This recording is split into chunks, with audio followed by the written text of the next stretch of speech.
Youth Maharashtra, महाराष्ट्राचा बुलंद आवाज।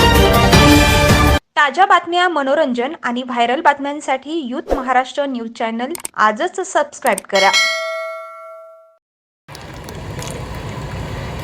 आजच्या या सभेला उपस्थित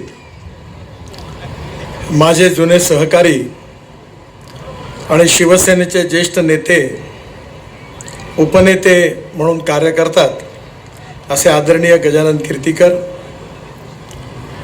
या जिल्ह्यातील सर्वमान्य नेते म्हणून ज्यांचा उल्लेख होतो असे आदरणीय रामशेठ ठाकूर, आपल्या कोकणामध्ये ज्यांनी अतिशय उत्तम कार्य केलं असे मंत्री आदरणीय उदय सावंत, आपल्या सगळ्यांचे आवडते उमेदवार आणि पुन्हा एकदा खासदार म्हणून ज्यांचा विजय निश्चित आहे असे आदरणीय आप्पा बारणे, आमदार महेश बालडी, आमदार महेंद्र थोरले, आमदार प्रशांत ठाकूर, माजी आमदार देवेंद्र साटम, माजी आमदार सुरेश लाड, अविनाश कोळी, संतोष भोईर, नरेंद्र गायकवाड, जितेंद्र पाटील, अतुल दिबा पाटील, सुधीर ठोंबरे, प्रवीण मोरे आणि उपस्थित सर्व मान्यवर नेते मंडळी आणि उपस्थित माझ्या बांधवांनो आणि बहिणींनो,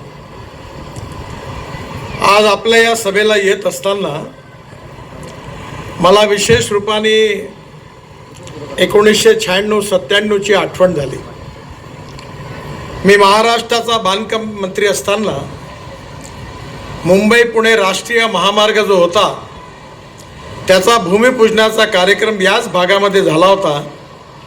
त्यावेळी शिवसेना प्रमुख बाळासाहेब ठाकरे यांच्या उपस्थितीमध्ये आणि पहिल्यांदी त्या कार्यक्रमाची आज मला आठवण येत होती। आपल्या महाराष्ट्राच्या इतिहासामध्येच नाही तर देशाच्या इतिहासामध्ये हा पहिला द्रुतगती महामार्ग बनवण्याचं भाग्य मला प्राप्त झालं आणि हे भाग्य ज्यांच्यामुळे प्राप्त झालं त्या बाळासाहेब ठाकरे यांचं मला विशेष रूपाने स्मरण होतं। बाळासाहेबांचं माझ्यावर विशेष प्रेम होतं आणि सातत्याने ते प्रेम त्यांनी व्यक्त केलं। मला आठवतं की राज ठाकरे यांनी बाळासाहेबांच्या जीवनावर जेवढे सगळे फोटोग्राफ्स होते त्याचं एक पुस्तक प्रकाशित करण्याचं ठरवलं होतं आणि त्याकरता त्यांनी बाळासाहेबांच्या निर्णया ठिकाणी त्यांना फोटो घ्यायचे होते। त्यावेळी आमचं सरकार गेलं होतं। एक दिवस मला राज ठाकरेंचा फोन आला की वरळी बांद्रा सीलिंग प्रोजेक्ट जो तुम्ही बांधलाय त्याच्यावर बाळासाहेब आणि तुम्ही असा फोटो काढायचा आहे। त्यावेळी त्यांनी मला सांगितलं की बाळासाहेबांनी असं सांगितलं की या पुलावर तुला जर माझा फोटो काढायचा असेल तर एका कंडिशनवर, हा पूल बांधणारा नितीन माझ्याबरोबर असेल तरच मी फोटो काढीन, नाही तर नाही काढणार। बाळासाहेबांचं एक अलौकिक व्यक्तिमत्व होतं आणि म्हणून आज त्यांच्या स्मृतींना अभिवादन करून मी माझ्या भाषणाची सुरुवात करतो आहे।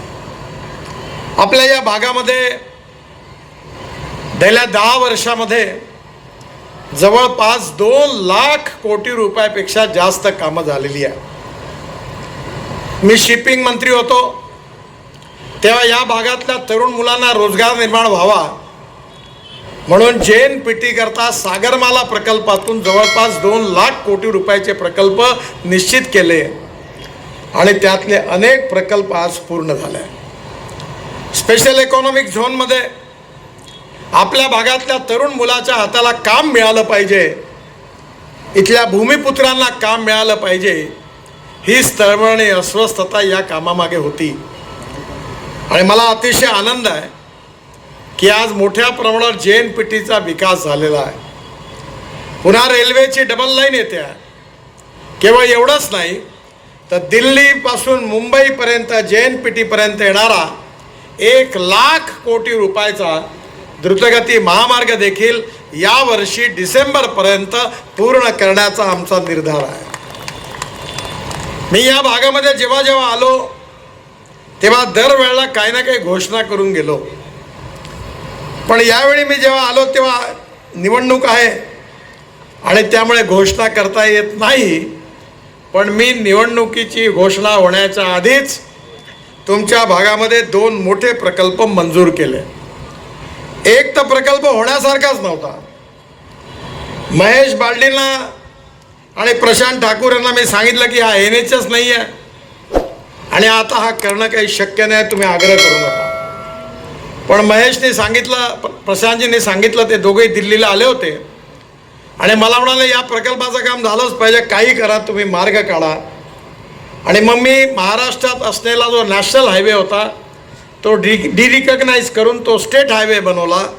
आणि त्यानंतर हा जो पागोटे जंक्शन ते चौक हा जो जंक्शन आहे ग्रीनफील्ड मार्गाचा, हा 4,500 कोटी रुपयाचा रोड मंजूर केलेला आहे. त्याचं टेंडर निघालेलं आहे आणि येत्या 1-1.5 वर्षात हे काम पूर्ण होईल असा मी तुम्हाला विश्वास देतो. हा रोड असताना केवळ ट्रॅफिक जाम, प्रदूषण कमी होणार नाही, तर या रोडच्या बाजूला पुन्हा एकदा लॉजिस्टिक पार्क उभे राहतील. या रोडच्या बाजूला इंडस्ट्रीयल क्लस्टर्स उभे राहतील आणि या भागामधल्या अनेक तरुण मुलांच्या हाताला काम मिळाल्याशिवाय राहणार नाही असा महत्त्वपूर्ण रोड आहे. 4,500 कोटीचा. इलेक्शन संपलं, निर्णय लागला की एक 15 दिवसात या रोडच्या कामाची सुरुवात होईल असा विश्वास मी आपल्या सगळ्यांना देतो. दुसरं महत्त्वाचं कळंबोळी जंक्शन. मी जेव्हा मंत्री होतो तेव्हापासून त्या जंक्शनवर एवढा ट्रॅफिक जाम होता की गोव्याकडे जाणारा मार्ग, JNPTचा मार्ग, मुंबई पुण्याचा मार्ग, या सगळ्या ठिकाणी अनेक प्रकारच्या अडचणी होत्या. ट्रॅफिक जाम होता, पोल्युशन होतं. आणि म्हणून या जंक्शनचं डिझाईन खूप सुंदर केलेलं आहे. एक पूल, त्या एकाच पिलरवर दुसरा पूल, त्याच्यावर तिसरा पूल, त्याच्यावर चौथा पूल आणि जवळपास 1,600 कोटी रुपये खर्च करून हे जे कळंबोली जंक्शन आहे हे जागतिक दर्जाचं बनवण्याचे काम मंजूर करून ठेवलेलं आहे आणि याचेही काम निवडणुकीच्या नंतर लगेच सुरू होईल असा मी आपल्या सगळ्यांना विश्वास देतो. म्हणजे आजही मी आलो आणि आचारसंहिता जरी असली तरी मंजूर झालेल्या कामं सांगून मी माझा जो रेकॉर्ड होता गेल्या 10 वर्षात की दरवेळेला येऊन मी घोषणा करूनच गेलो आणि ते कामं सगळी पूर्ण करण्याचं समाधान पण मला मिळालं. आज आप्पा या ठिकाणी उभे आहेत. अनेक वेळा या भागातल्या मतदारसंघातल्या कामा करतात, त्यांनी सातत्याने पाठपुरावा केलेला आहे आणि हा परिसर बदललेला आहे. या भागामधली गरिबी, भूकमरी, बेरोजगारी आता दूर होताना दिसत आहे. तरुण मुलाच्या हाताला काम मिळालेलं आहे. पण याचं श्रेय आप्पांनाही नाही, मलाही नाही आणि मोदींनाही नाही. हे जे काही काम झालेलं आहे या कामाचं खऱ्या अर्थाने श्रेय कोणाला असेल तर माझ्या समोर बसलेल्या या पनवेलच्या, या कर्जतच्या जनतेला आहे. कारण तुम्ही जर आप्पांना निवडून दिलं नसतं, मोदीजी निवडून आले नसते, मी निवडून आलो नसतो आणि आमचं सरकार आलं नसतं तर मी मंत्रीच झालो नसतो आणि मंत्रीच झालो नसतो तर हे काम करायची संधीच मला प्राप्त झाली नसती. ती आपल्या सगळ्यांच्यामुळे झाली. आज देश बदलतोय. आपल्याला 1947 साली स्वातंत्र्य मिळालं. 60 वर्ष काँग्रेस पक्षाने राज्य केलं आणि काँग्रेस पक्षाने हे राज्य करत असताना त्यांनी गरिबी हटावचा नारा दिला. पंडित जवाहरलाल नेहरू देशाचे प्रधानमंत्री होते, त्यांनी गरिबी हटावचा नारा दिला. मग इंदिरा गांधी आल्या, त्यांनी 20 कलमी 5 कलमी कार्यक्रमाच्या घोषणा केल्या, त्यांनी सांगितलं आम्ही गरिबी हटवू.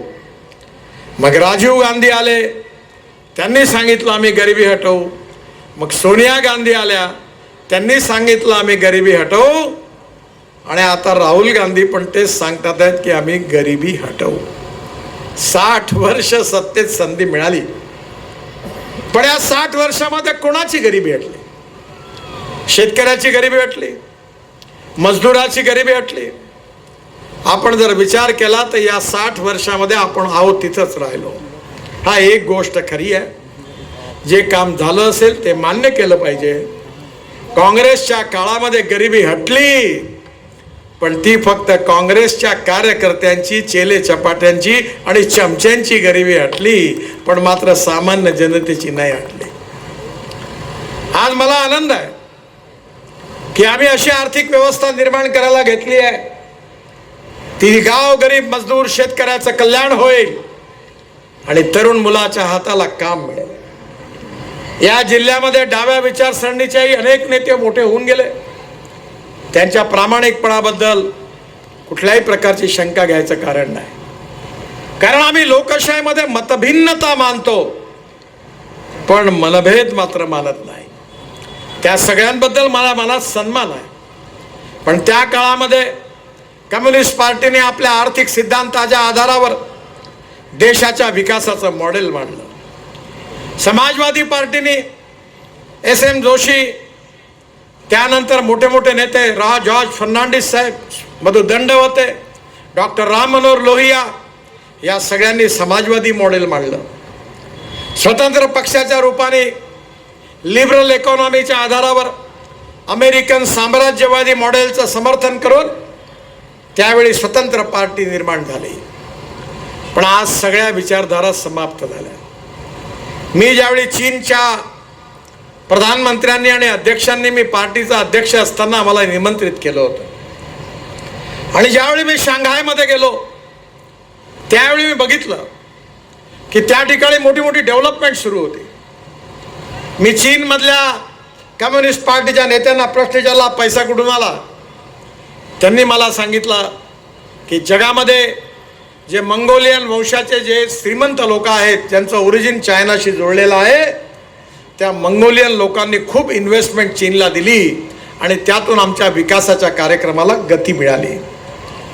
मी त्यांना लगेच प्रश्न विचारला की तुमच्या देशात फक्त लाल झेंडा फक्त राहिला आहे, पण तुमचे विचार मात्र बदलून गेले आहे, हे कसं?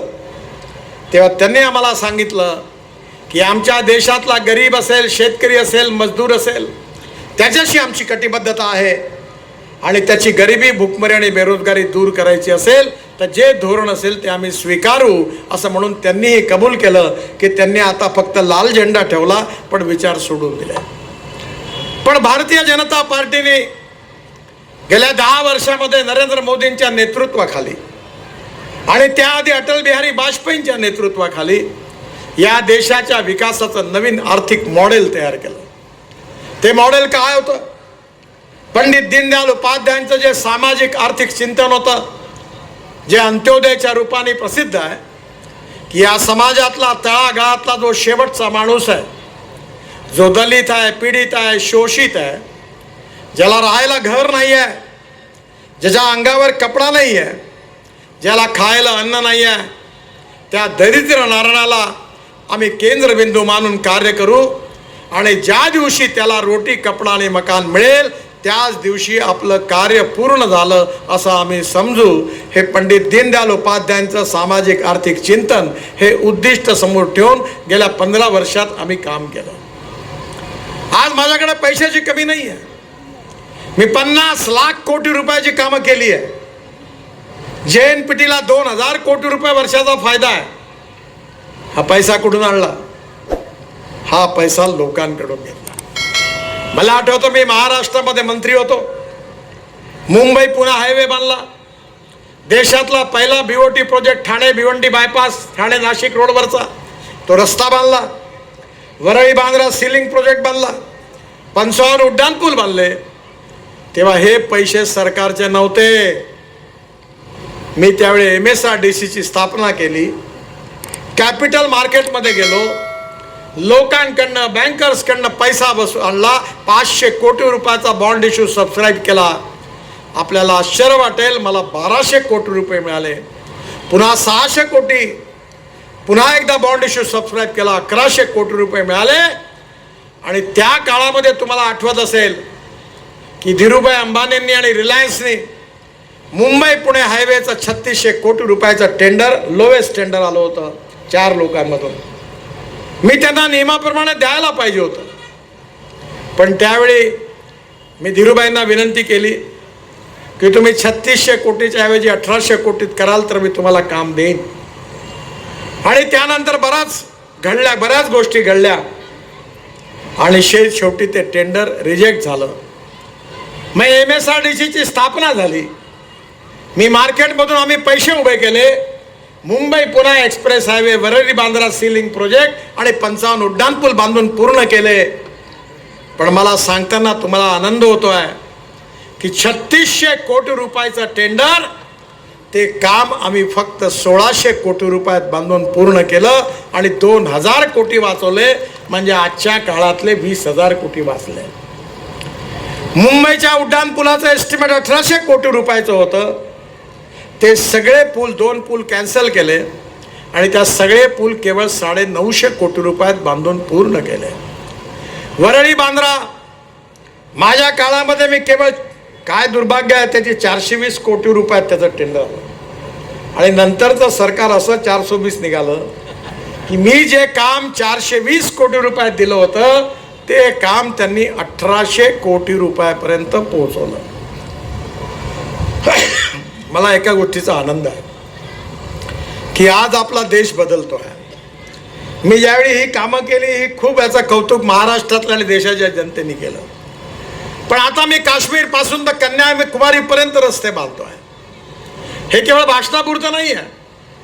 तुम्ही जर हिमाचल प्रदेशामध्ये गेले आणि मनालीला जाता, आपण मनालीवरून रोहतांग पासला सगळेच जण जातात टुरिस्ट, पण त्यावेळी आता जायला 3.5 तासात लागायचे. आता आपण टनेल बांधली आहे, अटल टनेल. तिथून गेल्यावर तुम्ही 8 मिनिटात बाहेर निघता. तिथून हिमालयात आल्यावर 8 टनेल लद्दाख लेहपर्यंत रस्ता हिमालयाच्या मध्यवर्ती भागातून बांधणं सुरू आहे. 8 टनेल आम्ही बांधतो आहे. तिथून लद्दाख लेहला आलं की तिथून निघालो की आशियातली सगळ्यात मोठी 11.60 किलोमीटरची 11.60 किलोमीटरची जोजिला टनेलचं काम 80% पूर्ण झालं. कारगिलच्या खाली जिथे युद्ध झालं होतं तिथून निघालो की एक झेडमोर टनेल बांधली. तिथून श्रीनगरला आलो तर श्रीनगर ते जम्मू याच्यामध्ये 18 टनेल बांधल्या. आता सगळा रस्ता चांगला झाला आणि कटऱ्याजवळ कटरा दिल्ली मुंबई एक्सप्रेस हायवे बांधला, कटरा मुंबई. आणि त्या हायवेने दिल्लीला आलं 6 तासात की तिथून आल्यानंतर डायरेक्ट दिल्लीवरून दिल्ली मुंबई हायवे हा JNPT येणारा. आणि या हायवेला लागलं की सुरतपर्यंत आलं की सुरतवरून नाशिक, नाशिकवरून अहमदनगर, अहमदनगरवरून सोलापूर, सोलापूरवरून कर्नूल आणि कर्नूलवरून कन्याकुमारी, चेन्नई, बेंगलोर, हैदराबाद, त्रिवेंद्रम, कोचीन. आता तुम्हाला दक्षिणेत जायचं असेल उत्तरेतल्या माणसाला तर त्याला मुंबईत, पुण्यात किंवा कोल्हापूर आणि सोलापूरमध्ये येण्याची गरज नाही. या हायवेचा ट्रॅफिक अर्धा कमी होणार आहे, दिल्ली मुंबई पुणे हायवेचा. आणि आज त्या हायवेचं काम जोरात सुरू आहे. बांधवांना बहिणींनो, आपल्या देशाचा विकास करायचा असेल तर उत्तम इन्फ्रास्ट्रक्चर पाहिजे. इन्फ्रास्ट्रक्चर उभं करण्याकरता सरकारजवळ तेवढे पैसे नाही आहे. म्हणून जे धोरण आम्ही स्वीकारलं की water, power, transport and communication या 4 गोष्टी जिथे येतात तिथे उद्योग येतात, आणि जिथे उद्योग येतात तिथे रोजगार येतो, आणि जिथे रोजगार येतो तिथे गरिबी दूर होते. मी JNPTमध्ये स्पेशल इकॉनॉमिक झोन मला आता जागा विकणं सुरू आहे. मोठ्या मोठ्या इंडस्ट्री येणार आहेत, काही आल्या आहेत. आणि मला विश्वास आहे की या उरण, पनवेल, चौक भागातल्या 10,000पेक्षा जास्त तरुण मुलाच्या हाताला काम मिळणार आहे. आणि मी नियम करून ठेवलेला आहे की 80% रोजगार या भागातल्या स्थानिक भूमिपुत्रांनाच मिळाला पाहिजे. हाही पण निर्णय केलेला आहे. आज देश बदलतो आहे, देशाची परिस्थिती बदलत आहे. आपल्या भागामध्ये मच्छीमार आहेत. आपण मच्छीमारांकरता स्पेशल उरणला मोठं मार्केट बांधलं आणि आमच्या सरकारने या ब्ल्यू इकॉनॉमीला मजबूत करण्याकरता एक नवीन योजना तयार केली. आपल्या कोळी बांधवांच्या बोटी या फक्त 10 नॉटिकल मैलपर्यंत समुद्रात जातात. माझी उदय सामंत साहेबांना विनंती आहे की मी कोचीनच्या शिपयार्डमध्ये 1.25 कोटीचा ट्रेलर तयार केला, ट्रॉलर. आणि त्या ट्रॉलरमध्ये बर्फाच्या कारखान्यापासून सगळं काही आहे. आणि आता श्रीलंकेतल्या मच्छीमारांना ते ट्रॉलर दिले. आपण जशा फॉर्मर प्रोड्यूस कंपन्या केल्या तसा आपण जर कोळी बांधवांच्या फिश प्रोड्यूस कंपन्या तयार केल्या, 10-10, 20-20, 25-25 म्हणून एकेकाला जर ट्रॉलर दिलं आणि आता 10 नॉटिकल माईलच्या ऐवजी ते जर 100 नॉटिकल माईल समुद्रात आतमध्ये गेले तर आपलं मत्स्य उत्पादन कमीत कमी 8 ते 10 पटीने वाढेल आणि आपला कोळी बांधव डॉलरमध्ये इन्कम मिळवून श्रीमंत झाल्याशिवाय राहणार नाही. ती योजना मी आणली. माझी विनंती आहे की महाराष्ट्रामध्ये पण या योजनेत थोडं लक्ष घालून तुम्ही जर केलं तर कोकणाची इकॉनॉमी बदलत जाईल. पर्यटनाचा विकास झाला पाहिजे.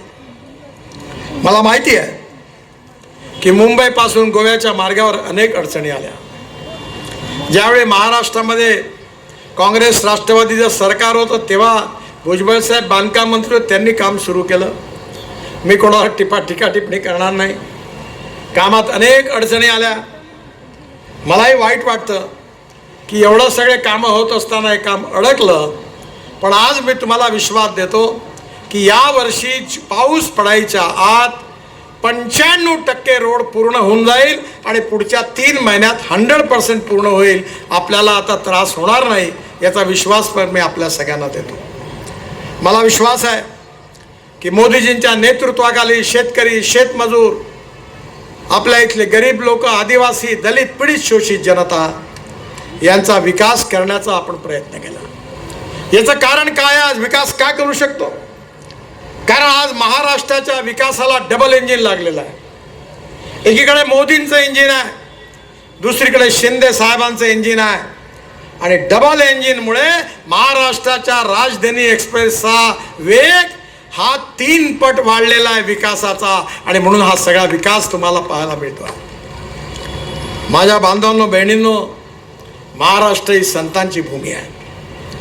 तुकाराम महाराज असतील, ज्ञानेश्वर महाराज असतील, तुकडोजी महाराज असतील, गजानन महाराज असतील, गाडगे महाराज असतील, या सगळ्यांनी महाराष्ट्राला एक सांस्कृतिक इतिहास दिलेला आहे.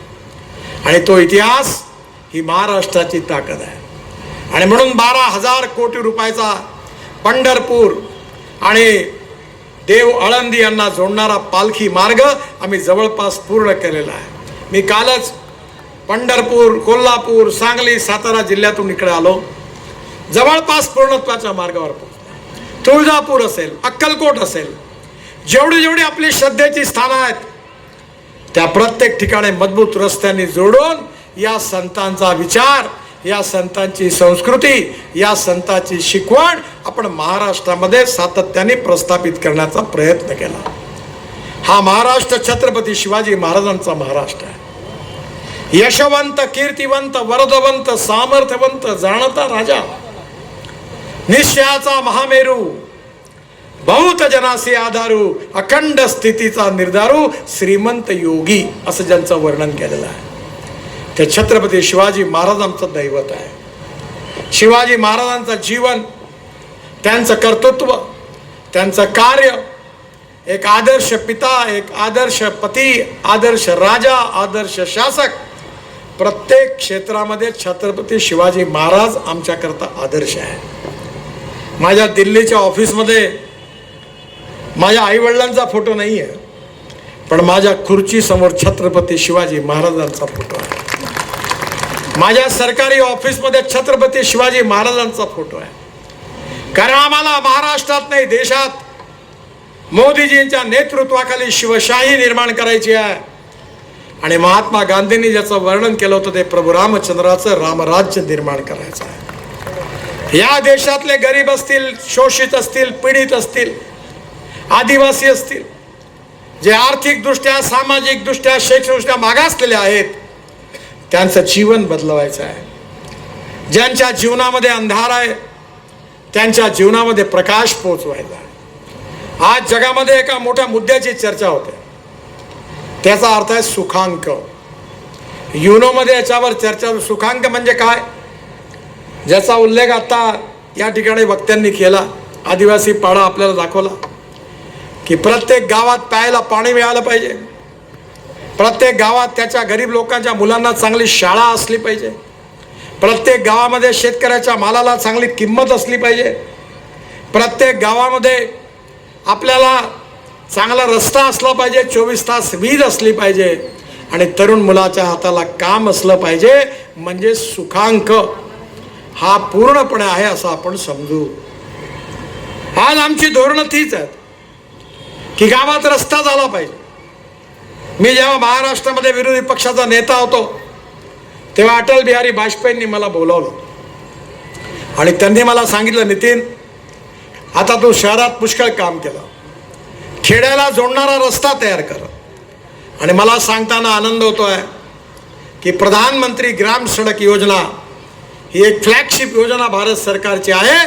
ती योजना बनवण्याचं सौभाग्य मला मिळालं आणि या देशाच्या इतिहासात 6.5 लाख गावापैकी 4.5 लाख गावांना मजबूत रस्त्यांनी जोडण्याचं काम या योजनेतून झालं. हे अटल बिहारी वाजपेयींचं सुरू केलेलं काम आहे. माझ्या बांधवांना बहिणीला 24 तास पाणी उपलब्ध झालं पाहिजे, गावात चांगली शाळा असली पाहिजे, चांगलं शिक्षण मिळालं पाहिजे, गावात चांगला दवाखाना असला पाहिजे. हा जो डोमेस्टिक हॅपी ह्युमन इंडेक्स आहे हा कसा वाढेल, जनतेचं जीवन सुसह्य कसं होईल, गरीब माणसाला सन्मानाने कसं जगता येईल, या भावनेने हे सगळं काम आम्ही सुरू केलेलं आहे. आणि मला आनंद आहे की या 10 वर्षात तुम्ही जे बघितलं ये तो केवल ट्रेलर है, असली फिल्म शुरू होना अभी भी बाकी है. जर तुमचे आशीर्वाद आप्पांना मिळाले, मोदींचं पुन्हा एकदा सरकार आलं, NDAचं सरकार आलं, तर तुमच्या आशा अपेक्षा आकांक्षा तुमचे सगळे स्वप्न आम्ही पूर्ण केल्याशिवाय राहणार नाही. या देशाला भय भूक आतंक भ्रष्टाचारापासून मुक्त करू, $5 ट्रिलियन ची इकॉनॉमी बनवू, हिंदुस्थानला विश्वगुरु बनवू आणि जगातली तिसरी महाआर्थिक शक्ती म्हणून भारताचा जगात विकास झाल्याशिवाय राहणार नाही. हे वचन देण्याकरता मी आपल्याकडे आलो आहे. आणि हे वचन जर पूर्ण करायचं असेल तर माझी आपल्या सगळ्यांना विनंती आहे की या मतदारसंघामध्ये बदललेलं चित्र, बदललेलं काम ज्यांच्या नेतृत्वाखाली केलं ते माझे पार्लमेंटचे सहकारी आप्पा बारणे यांनी या भागाचं चित्र बदलवण्यामध्ये सिंहाचा वाटा उचलला. त्यांनी या भागामध्ये सगळी कामं केलेली आहे. आमच्याकडे वारंवार येऊन तुमच्या समस्यांचा फॉलोअप केलेला आहे. आणि म्हणून माझी आपल्या सगळ्यांना विनंती आहे की या निवडणुकीतून धनुष्य बाणाचं बटन दाबा आणि आप्पांना मागच्या वेळेसारखं पुन्हा प्रचंड मताने विजयी करा. हे सांगण्याकरता मी आपल्याकडे आलो आहे. आपण त्यांना विजयी कराल असा विश्वास बाळगतो आणि पुन्हा एकदा आपल्या सगळ्यांना धन्यवाद देतो. माझ्याबरोबर जोरात म्हणा, भारत माता की जय, भारत माता की जय. महाराष्ट्र, महाराष्ट्राचा बुलंद आवाज.